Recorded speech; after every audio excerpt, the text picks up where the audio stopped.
Ferguson. It'll come now to the Peruvian who scores, and Solano becomes the first Peruvian ever to score in the Premiership. Oh, it's going to come out to Solano! And Newcastle have taken the lead. It's Hitzelsberger who delivers. Solano looks to control. Oh, brilliant! What class! Such control in a tight area and a devastating finish. Solano puts Villa ahead. Have we arrived in the new era of Pakistan football?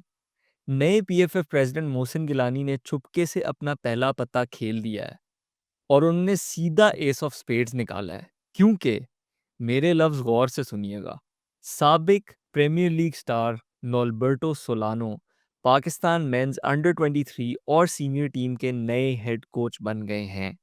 ये announcement recently हुई है। वही नॉल्बर्टो solano जिनको आपने अपने premiere league TVs पे देखा हुआ है, जिन्होंने उनको न्यूकासल पे गोल करते हुए देखा हुआ है, वही नॉल्बर्टो सोलानो अब पाकिस्तान के हेड कोच बन चुके हैं। No one saw this coming. इस वीडियो में हम बात करेंगे कि सोलानो के प्लेइंग करियर का तो हमें पता है, लेकिन उनका कोचिंग बैकग्राउंड क्या है, हम किस तरह की फुटबॉल एक्सपेक्ट कर सकते हैं उनके अंडर, क्या वो पाकिस्तान नेशनल टीम को अकेले अब आके सुधार सकते हैं, और क्या ये एक बड़ी अपॉइंटमेंट पाकिस्तान फुटबॉल का किबला दुरुस्त कर देगी। Let's break it down. मैं हूँ इस्माइल फारूक और ये है प्रेसिंग मैटर्स, पाकिस्तान का नंबर 1 फुटबॉल शो, जहाँ पे आपको अनफिल्टर्ड और अनबायस्ड फुटबॉल एनालिसिस मिलता रहेगा। चैनल पे सब्सक्राइब करें, नोटिफिकेशंस ऑन रखें और बाकी सारे फुटबॉल फैंस के साथ हमारी वीडियोस शेयर करें। अगर आप फुटबॉल या क्रिकेट या पैडल बगैर किसी झंझट के आराम से आसानी से खेलना चाहते हैं, तो आराम से मुफ्त में मैदान की ऐप डाउनलोड करें, लिंक डिस्क्रिप्शन के अंदर है। आपने सिर्फ साइन अप करना है और फिर लिटरली आपके सामने सारे कोर्ट, सारी टीम, सारे टूर्नामेंट सब कुछ सामने आ जाएगा और आप आराम से फिर जाके ये स्पोर्ट्स खेल सकते हैं। अगर आप प्रोमो कोड OTM15 इस्तेमाल करें, तो आपको सारी बुकिंग्स पे और सारी मर्चेंडाइज पे 15% ऑफ भी मिलेगा। Check it out. अच्छा जी, नॉल्बर्टो सोलानो के प्लेइंग करियर का तो हमें पता है। प्रीमियर लीग क्लब्स जैसे न्यूकासल और एस्टन विला और वेस्ट हैम के लिए उन्होंने खेला हुआ है। 300 से ऊपर अपीयरेंसेस हैं प्रीमियर लीग के अंदर, तकरीबन 50 गोल हैं उनके, 95 कैप्स हैं उनकी अपनी नेशनल टीम पेरू के लिए। लेकिन अगर हम कोचिंग बैकग्राउंड की हम बात करें, कोचिंग एक्सपीरियंस की बात करें, तो मैं आपको हाइलाइट्स देता हूँ। सबसे पहले तो उनके कुछ छोटे-मोटे स्टिंट्स मैं कहूँगा लोअर लीग क्लब्स के साथ हुए हुए हैं, जैसे कि न्यूकासल बेनफील्ड जो कि एक इंग्लैंड में लोअर डिवीजन क्लब है, या फिर ब्लाइथ स्पार्टन्स, ये भी इंग्लैंड के अंदर एक लोअर डिवीजन क्लब है। उसके अलावा 14 जुलाई 2023 को इन्होंने एएफसी एस्किलस्तुना, पता नहीं क्या प्रोनाउंसिएशन है, स्वीडन की सेकंड डिवीज़न का जो है इन्होंने कोचिंग करना स्टार्ट की। लेकिन अक्टूबर के अंदर ही जो है इनको उधर से निकाल दिया गया। लेकिन इसके अंदर मैं कैवियाट ये देना चाहूँगा कि जो क्लब था वो सेकंड लास्ट था टेबल के अंदर, तो क्लियरली इट वाज़ स्ट्रगलिंग। लेकिन जो है क्लब की ओन मेंबरशिप या ओनरशिप ने ये देखा कि लीग पोजीशन इम्प्रूव नहीं हुई सोलानो के अंडर, तो उन्होंने उनको निकाल दिया। इसके अलावा आई वुड से कि जो मेन हाइलाइट्स हैं जो I think are important for us, सबसे पहले तो ये है कि जून 2012 में सोलानो बने हेड कोच यूनिवर्सिटारियो क्लब के, जो कि पेरू की फर्स्ट डिवीज़न टीम है, और इन्होंने उस छोटे टाइम के अंदर आई थिंक वो वहाँ 6 महीने थे, उन्होंने उनको रेलेगेशन ज़ोन से एक mid table top half team जो है वो बना दिया था। सबसे इम्पोर्टेंट चीज़ जो सोलानो ने की है, जो कि डायरेक्टली ट्रांसलेट कर सकती है हमारे लिए पाकिस्तान नेशनल टीम की, वो ये है कि मई 2015 से लेके जून 2022 तक वो असिस्टेंट मैनेजर थे पेरू की नेशनल टीम के, और इस दौरान पेरू की नेशनल टीम ने वर्ल्ड कप के लिए पहली बार अपनी तारीख में क्वालिफाई किया 2018 के अंदर, और साथ-साथ कोपा अमेरिका के अंदर भी अच्छी कारकर्दगी दिखाई। 2015 में वो सेमीफाइनल में गए, सेमीफाइनल में वो चिली से हारे, वही चिली एग्ज़ैक्टली जिसने लियोनेल मेसी और अर्जेंटीना का दिल तोड़ा था फाइनल के अंदर, और फिर कोपा अमेरिका जीत लिया था। तो किसी हल्की टीम से बाहर नहीं हुए थे।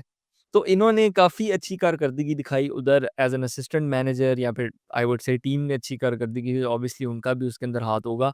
और रिसेंटली अगर मैं आपको बताऊँ तो इनकी जो लास्ट जॉब थी वो थी सांतोस एफसी, एक है ये ब्राज़ील वाली नहीं है, पेरू सेकंड डिवीज़न की टीम है। दिसंबर 2024 से लेके जून 2025 तक ये वहाँ पे थे और जनरली आई वुड से कि इन्होंने मिड टेबल तक परफॉर्मेंस दी हुई थी, which is respectable I would say considering the team. Overall मेरी थॉट्स ये हैं कि अगर मैं इनका कोचिंग एक्सपीरियंस या कोचिंग करियर अब तक देखूँ तो 2-3 चीज़ें हैं जिनके बारे में बात करना चाहूँगा। पहली बात तो ये है कि हर जगह आप देखते हैं कि शॉर्ट स्टिंट्स हैं, मतलब ज़्यादा देर के लिए कहीं पे टिक नहीं रहे। या तो उन्हें निकाल दिया जाता है या फिर वो खुद छोड़ जाते हैं। फॉर एग्ज़ाम्पल यूनिवर्सिटारियो अच्छी कारकर्दगी, रेलेगेशन ज़ोन से टॉप हाफ में ले आए, लेकिन 6 महीने बाद छोड़ गए। अब वो क्या वजह है, मुझे नहीं पता। ये आई डोंट थिंक पब्लिक है। सो फॉर वन रीज़न और द अदर छोटे स्टिंट्स होते हैं, छोटे पीरियड्स होते हैं।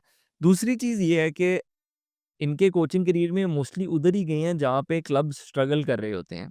और एविडेंस जैसे यूनिवर्सिटारियो है फॉर एग्ज़ाम्पल, एविडेंस है कि ये उधर मदद कर सकते हैं क्लब को या टीम को उस सिचुएशन के अंदर। तीसरी चीज़, इनके कोचिंग करियर में इनको कोई अभी हाई लेवल अपॉइंटमेंट नहीं मिली, ठीक है? तो हमारे पास बहुत ज़्यादा बॉडी ऑफ एविडेंस नहीं है कि इन किस तरह परफ़ॉर्म करते हैं एज़ हेड कोच। लेकिन हमें ये भी मानना पड़ेगा या देखना पड़ेगा कि हम 200 रैंक्ड हैं भाई, ठीक है? और हमारे पास भी किसी चीज़ की एविडेंस नहीं है। तो वही बात है ना जिस पे शहबाज शरीफ को बोला बड़ी गालियाँ पड़ी थी कि बेगर्स कांट बी चूज़र्स। तो हमारी असल में यही सिचुएशन है कि भाई इस लेवल का बंदा अगर हमारे पास आ रहा है जिसके पास नेशनल टीम का एक्सपीरियंस है जिस पे मैं आता हूँ, तो हमें खुले हाथों से जो है वो एक्सेप्ट करना चाहिए और कहना चाहिए कि यार भाई आप हमें आके प्लीज़ बेहतर करो। Coming to the biggest point which is कि वो अपने कोचिंग करियर में हिस्सा थे एक बहुत ही ज़्यादा कामयाब कोचिंग स्टाफ का, नेशनल टीम कोचिंग स्टाफ का, जो कि पेरू नेशनल टीम है, जो डायरेक्टली ट्रांसलेट करती है हमारे केस में कि अब वो पाकिस्तान नेशनल टीम के जो है वो हेड कोच हैं। जब वो जिस दौरान वो पेरू के असिस्टेंट कोच थे, पेरू फीफा रैंकिंग में अपनी हाईएस्ट उन्होंने फीफा रैंकिंग अचीव की थी 10 नंबर। They came 10th in the FIFA ranking October 2017 में जब सोलानो और उनकी कोचिंग स्टाफ, हेड कोच वगैरह सब ने जॉइन किया था पेरू को कोच करने, तो उनकी रैंकिंग 50th थी अराउंड और फिर जब उन्होंने छोड़ी तो उनकी अराउंड 20th थी। तो डेफिनिट इम्प्रूवमेंट है, उसके अंदर एक पीक भी हिट हुई नंबर 10 जिसमें उन्होंने वर्ल्ड कप वगैरह के लिए क्वालीफाई किया। तो क्लियरली एक एक बहुत ही कामयाब जो है वो पीरियड था पेरू के लिए और उसके अंदर सोलानो शामिल थे। आगे बढ़ने से पहले फुटबॉल चाहे वो और उस सब से पहले मैं बस ये एक बात करना चाहता हूँ कि मैं हैरान हूँ थोड़ा कि कोच ऑलरेडी अपॉइंट हो गए टेक्निकल डायरेक्टर से पहले। मोहसिन गिलानी साहब ने अपना पहला पत्ता तो खेल दिया एस ऑफ स्पेड्स, लेकिन मैं पर्सनली एक्सपेक्ट ये कर रहा था कि पहले टेक्निकल डायरेक्टर और ये सब अपॉइंटमेंट्स होंगी क्योंकि टेक्निकल डायरेक्टर ने ये डिसीजंस करने होते हैं। जब मोहसिन गिलानी मेरी पॉडकास्ट हमारे शो पे आए, इस चैनल पे आए, आप जाके उनका इंटरव्यू देख सकते हैं। हमने 2 पार्ट इंटरव्यू किया है पीएफए प्रेज़िडेंट मोहसिन गिलानी के साथ। तो उन्होंने कहा था कि ऐसे डिसीजंस होते हैं कि वो खुद नहीं ले सकते क्योंकि उनके पास टेक्निकल नॉलेज नहीं है, जो मैं सपोर्ट करता हूँ। पीएफए प्रेज़िडेंट के पास टेक्निकल नॉलेज उस लेवल की नहीं होगी जितना फॉर एग्ज़ाम्पल एक टेक्निकल डायरेक्टर के पास होगी, तो ये डिसीजंस टेक्निकल डायरेक्टर को लेने चाहिए। In any case um technical director तो अनाउंस नहीं हुआ जिसका मतलब है कि यहाँ यहाँ तो मोहसिन गिलानी की नज़र में एक ऑलरेडी टेक्निकल डायरेक्टर हैं और इनफॉर्मली उनके साथ बात हो गई है कि ये सिचुएशन है और उन्होंने ओके कर दिया है या फिर मोहसिन गिलानी ने खुद से अपॉइंटमेंट की है, जो कि is surprising for me. That's all I am going to say. Let's see how it pans out. Footballing style के बारे में अगर नॉर्बर्टो सोलानो की हम बात करें तो आई थिंक वेट एंड सी वाला सिस्टम है, क्योंकि ज़्यादा कोई डेटा या वीडियो है नहीं। Of course Peru national team है लेकिन अगेन वो असिस्टेंट थे तो डायरेक्टली ये बोल नहीं सकते कि भाई वो ही फुटबॉल एग्जैक्टली खेलेंगे या उसी तरह की खेलेंगे क्योंकि अगेन फुटबॉल स्टाइल जो है वो बहुत ज़्यादा डिपेंड करता है आपके पास कौन से प्लेयर्स हैं, आप किस क्वालिटी के प्लेयर्स हैं, मतलब कि स्क्वाड की ओवरऑल मतलब स्क्वाड किस तरह का है, ये सब। आपके अपोनेंट्स किस तरह के हैं, ये सब कुछ जो है चीज़ें वो डिसाइड करती हैं आपका फुटबॉलिंग स्टाइल। बट जनरली अगर मैं पेरू नेशनल टीम को ही लूँ, तो दे वर डिफेंसिवली ऑर्गेनाइज्ड, ठीक है। पोज़ेशन बेस्ड थे लेकिन बॉल सिर्फ़ बॉल रखने के लिए मतलब वो वाला सिस्टम नहीं था कि बस पास पास पास करते रहो पीछे। पोजेशन विद पर्पस अगर आप कह लें लेमैन टर्म्स में। और एक और चीज़ जो सामने आई थी वो ये थी कि फ्लेक्सिबल थे in terms of the line-ups, the formations and shapes that they were playing. ये कितना ज़्यादा पाकिस्तान नेशनल टीम पे ट्रांसलेट करेगा, दैट डिपेंड्स। और ये मुझे मेरे अगले पॉइंट पे लेके आता है कि क्या नॉर्बर्टो सोलानो पाकिस्तान फुटबॉल टीम का किबला दुरुस्त कर सकते हैं या नहीं। And like I said that depends. अगर हम उन्हें ये चीज़ें प्रोवाइड कर सकते हैं, time on the training pitch, his desired coaching staff, सही इंफ्रास्ट्रक्चर और फैसिलिटीज़, जो वो प्लेयर्स चाहते हैं उन्हें वो प्लेयर्स मिलें। फॉर एग्जांपल डायस्पोरा, इसमें मैं थोड़ी देर में आता हूँ। लीग जो कि मैं पता नहीं कितने देर से बोली जा रहा हूँ, जिसका ये मतलब ना हो कि हर जो 10-15 दिन का कैंप लगे, वो नॉर्बर्टो सोलानो फिज़िकल फ़िटनेस ही में लगा दें कि यार ये प्लेयर तो अब फिट ही नहीं है, खेलते ही नहीं है, तो जो है अब इनको इनकी फ़िटनेस लेके आनी पड़ेगी। अगर हमने इन्हें ये चीज़ें प्रोवाइड ना करी, तो भाई भूल जाओ। वही होगा जो पिछले 3 साल से, 4 साल से हो रहा है, वही होगा जो मैं 3 साल से भौंक रहा हूँ कि भाई कर लो कुछ, इसके बगैर नहीं होगा। वो ही होगा जो कि कॉन्स्टेंटीन के साथ हुआ। एंड पे सारे गालियाँ देना शुरू कर देंगे और मैं यहाँ पे रोता रहूँगा कि भाई गार्डियोला को भी ले आओ, इस सिचुएशन में तो कुछ नहीं होगा। बार-बार वही चीज़ करो और मुख्तलिफ अंजाम की तवक्को करो, तो ये पागलपन है भाई। हाँ, कुछ चीज़ें हैं जो इंटरेस्टिंग होंगी कि किस तरह सोलानो जो है वो चेंज करेंगे और उसके अंदर क्या डेवलपमेंट्स होंगी। पहली बात, क्या हम एक डिफरेंट प्लेइंग स्टाइल देखेंगे? क्या पाकिस्तान हम देखेंगे कि पाकिस्तान फुटबॉल टीम एक डिफरेंट प्लेइंग स्टाइल से खेल सकती है? या फिर हम वही देखेंगे कि यार क्योंकि हमारी क्वालिटी इतनी ज़्यादा नहीं है शॉर्ट टर्म में और हमारे ओपोनेंट्स की क्वालिटी इतनी ज़्यादा होती है, तो फिर हम शॉर्ट टर्म में पीछे बैठेंगे और कोशिश करेंगे कि गोल्स कम से कम जो हैं वो खाएँ। दूसरी चीज़, क्या हम ज़्यादा डायस्पोरा प्लेयर्स अब देखेंगे जॉइन करने में? नॉर्बर्टो सोलानो की एक जो बहुत बड़ी चीज़ है, प्लस पॉइंट है, जो स्टीफन कॉन्स्टेंटाइन का नहीं था उस लेवल पे, वो ये है कि he has a pull. He has a pull. He has is ex Premier League star, Newcastle cult hero, cult legend, Aston villa, West Ham, एक प्रीमियर लीग प्रूवन प्लेयर है जिसने असिस्टेंट कोच किया हुआ है पेरू नेशनल टीम को जो world cup गई हुई है। तो क्लियरली एक स्टैचर है, एक लेगेसी है। इस तरह का बंदा अगर जाके बोले ओले सेतिर को, एतजाज को, आदिल को, तो ये प्लेयर्स मोस्ट प्रोबेबली आना चाहेंगे, इसके साथ खेलना चाहेंगे। और मैनेजर की पुल जो है वो काफ़ी इंपॉर्टेंट एस्पेक्ट बन सकता है, स्पेशली डायस्पोरा प्लेयर्स को कन्विंस करने में कि वो पाकिस्तान टीम के लिए आके खेलें। अभी मैं ऑलरेडी रूमर्स देख रहा हूँ कि एल्फी विटमैन जो कि टॉटनहम के गोलकीपर हैं, वो टॉक्स में है पाकिस्तान नेशनल टीम जॉइन करने के लिए, क्योंकि उनकी हेरिटेज भी है। तो लेट्स सी अगर ये चीज़ें प्रॉपर भी हो सकती हैं या नहीं हो सकती। But at the same time मैं पूरा पिछली टी चीज़ के साथ लिंक करना चाहूँगा कि अब क्या फेडरेशन आसानी क्रिएट कर सकती है इन प्लेयरों के लिए, फॉर एग्जांपल प्रोसेसेस, पासपोर्ट लेना है, ये सब, ताकि नॉर्बर्टो सोलानो के पास वो प्लेयर्स आ सकें जो वो चाहें कि फॉर एग्जांपल टीम में खेलें, such as for example Alfie Whitman या फिर आदिल नबी या Aitzaz. Speaking of Adil Nabi and Aitzaz, इन दोनों का सपोज़िटली फड्डा था स्टीफन कॉन्स्टेंटीन के साथ। अब वो चले गए हैं, अब नॉर्बर्टो सोलानो आ गए हैं। क्या ये दोनों प्लेयर्स जॉइन करेंगे पाकिस्तान टीम? क्या हम फाइनली एतजाज़ और आदिल नबी को पाकिस्तान के लिए खेलते हुए देखेंगे?